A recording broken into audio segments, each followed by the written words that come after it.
siswa kelas 12, bertemu lagi dalam pelajaran Bahasa Indonesia. Hari ini kita akan belajar mengenai teks editorial.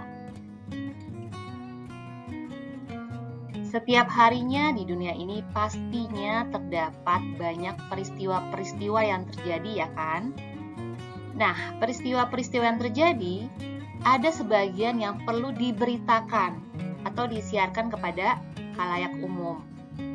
Nah, maka muncullah berbagai media yang bisa memberitakan hal penting yang terjadi.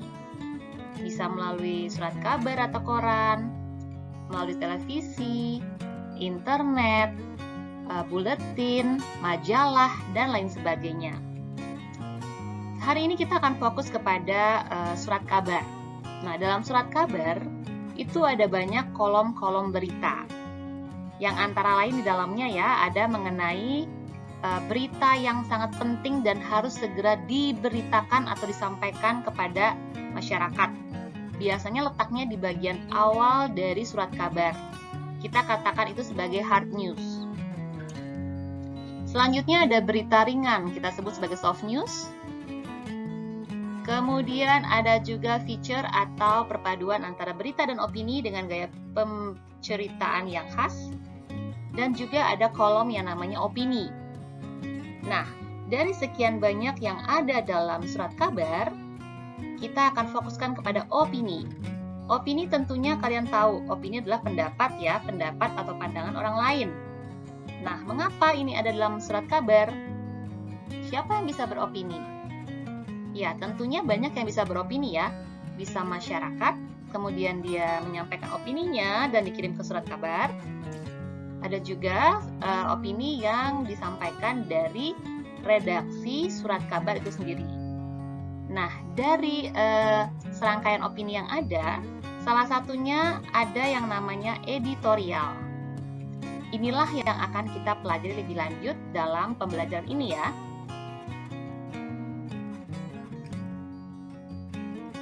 Ini adalah beberapa contoh dari opini berbentuk editorial yang tercetak di surat kabar. Beberapa media menyebut editorial ini sebagai tajuk rencana atau tajuk saja begitu, tapi sama saja. Biasanya editorial atau tajuk rencana letaknya bukan di bagian awal atau halaman utama dari surat kabar, tetapi biasanya dia berada di bagian tengah.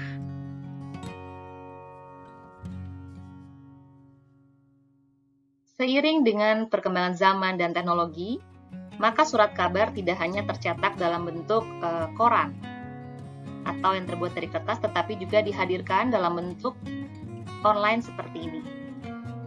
Nah, ini adalah contoh beberapa media yang menggunakan media online sebagai sarana untuk mempublikasikan berita-berita yang disampaikan, termasuk mengenai editorial dan juga tajuk rencana.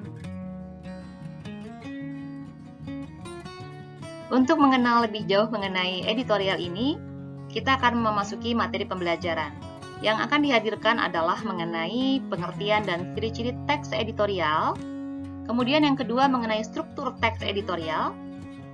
Ketiga mengenai kaidah kebahasaan yang digunakan dalam teks editorial.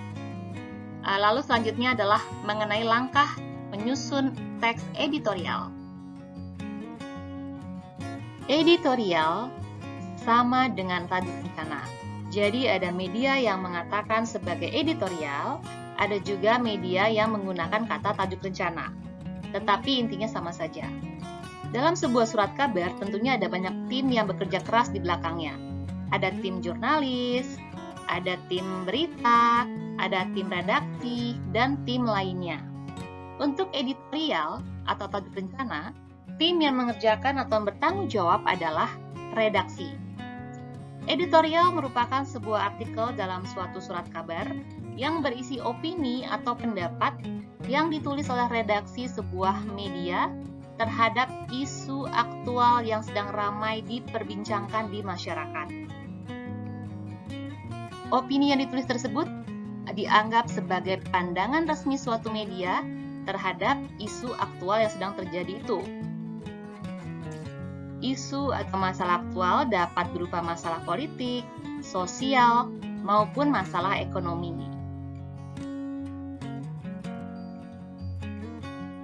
Editorial atau tajuk rencana dalam sebuah surat kabar bertujuan untuk memberikan opini atau pandangan redaksi kepada para pembaca terhadap isu yang sedang berkembang atau sedang ramai dibicarakan.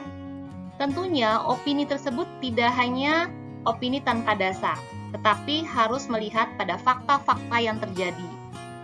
Kemudian harus ada bukti bahwa apa yang disampaikannya itu bukanlah omongan kosong.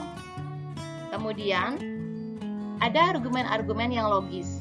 Jadi argumen ini berupa opini-opini yang berhubungan dengan fakta-fakta atau bukti-bukti yang ditemukan dalam masyarakat, terutama berhubungan dengan masalah yang sedang diangkat dalam editorial tersebut.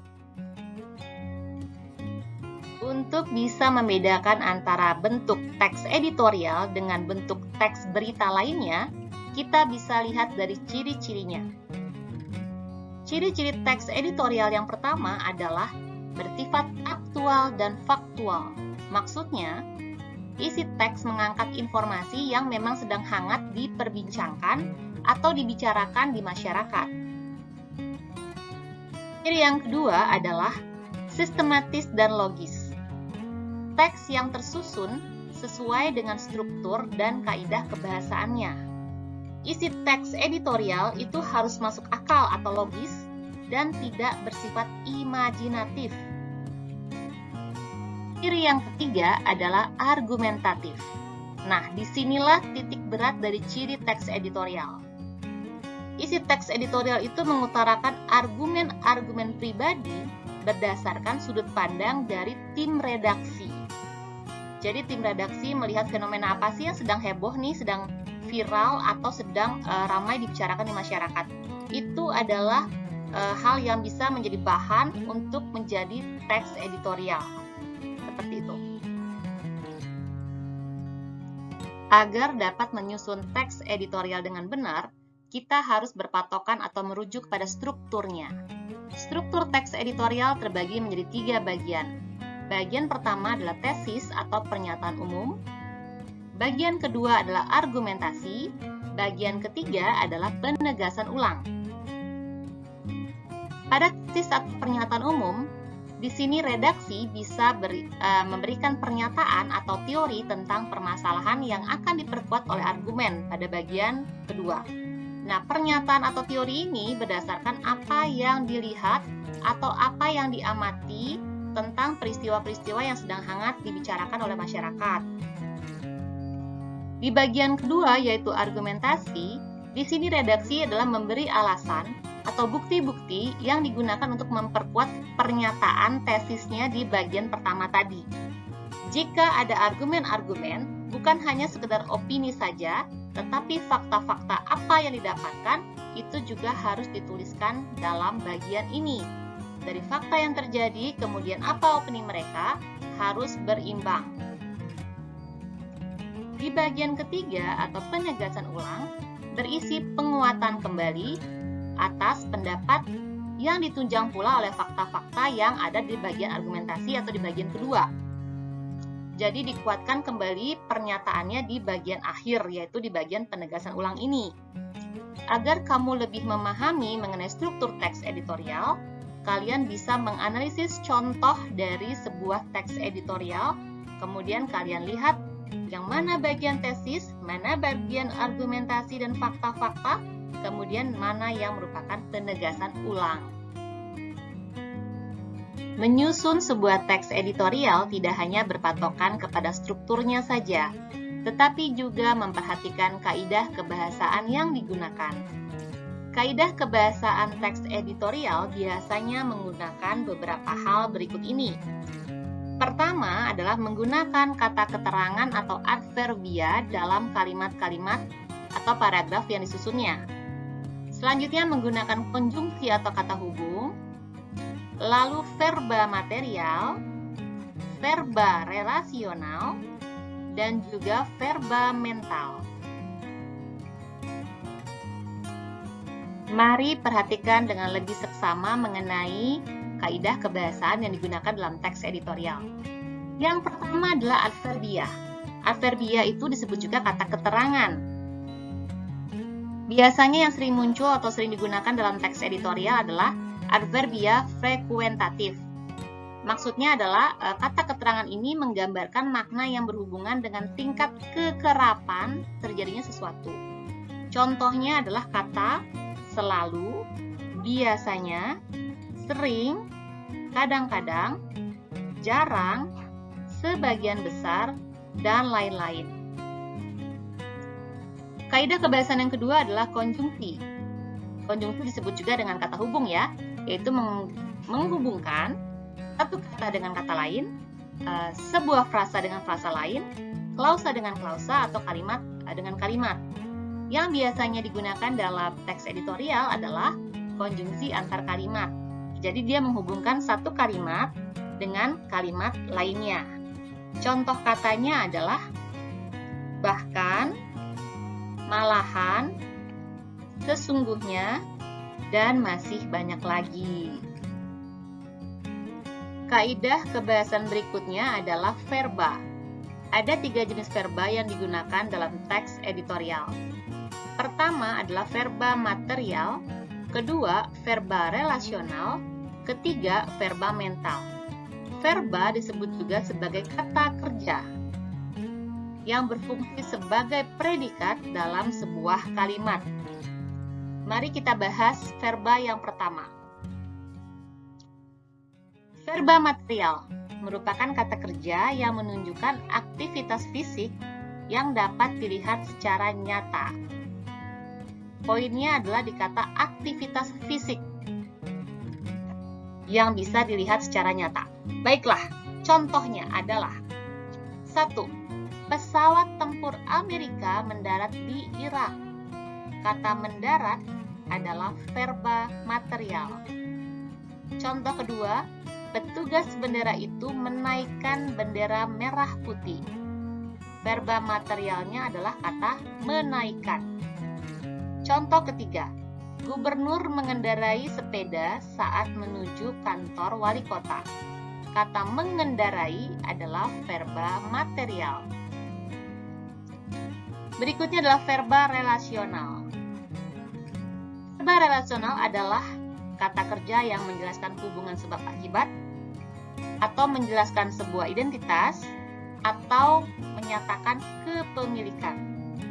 Contohnya, kalimat 1. Kampus itu mempunyai 10 fakultas. Kata mempunyai adalah verba relasional. Contoh 2. Masjid merupakan tempat ibadah umat muslim. Kata merupakan adalah verba relasional. Contoh 3. Bencana banjir menimbulkan korban jiwa. Kata menimbulkan merupakan verba relasional. Yang ketiga adalah verba mental, atau disebut juga sebagai verba tingkah laku. Merupakan kata kerja yang mengekspresikan respon atau sikap seseorang terhadap suatu kondisi atau tindakan. Contohnya, kalimat 1. Seorang bocah Palestina menangis saat ayahnya tewas. Kata menangis adalah verba mental. Contoh kedua, Pak Dodo merasa hidup di kota besar tidaklah mudah. Kata merasa adalah verba mental. Contoh ketiga, masyarakat khawatir harga bahan pokok meningkat. Kata khawatir adalah verba mental. Yang perlu kalian ketahui berikutnya adalah langkah-langkah menyusun teks editorial. Setidaknya ada 4 tahapan untuk menyusunnya ya. Yang pertama adalah memilih topik terkini dan terhangat yang menarik pembaca. Langkah kedua adalah mengumpulkan data untuk mendukung opini. Data-data ini adalah fakta-fakta yang berhubungan dengan topik yang sedang disampaikan atau yang sedang dihadirkan dalam teks editorial. Fakta ini harus mendukung opini yang disampaikan. Langkah ketiga adalah menyesuaikan topik dengan pembaca. Penulis teks editorial harus memperhatikan penggunaan bahasa, pilihan diksi atau kata-kata, fakta-fakta yang disampaikan, opini yang dikemukakan, apakah sudah tepat atau belum ya bagi pembaca. Hal ini perlu dipertimbangkan. Langkah keempat adalah ketika teks sudah disusun, yang tidak boleh terlewat adalah menyunting teks editorial. Kenapa harus disunting dulu atau diedit dulu? Supaya kita bisa memeriksa kembali dan merevisi jika ada kesalahan dalam penyampaian. Apakah tidak tepat dalam penggunaan kalimat, tidak tepat dalam pemilihan diksi, atau mungkin tidak tepat dalam menggunakan tanda baca. Hal itu sangat perlu diperhatikan supaya teks yang kita buat itu sudah cocok atau sudah sesuai untuk disampaikan kepada para pembaca. Demikianlah materi hari ini. Jangan lupa untuk mengulang kembali dan mempelajari kembali video pembelajaran ini. Kemudian jangan lupa juga kalian carilah sebuah teks editorial, baca dengan teliti, identifikasilah apakah strukturnya sudah benar dan apakah kaidah kebahasaannya juga sudah tepat. Sampai jumpa.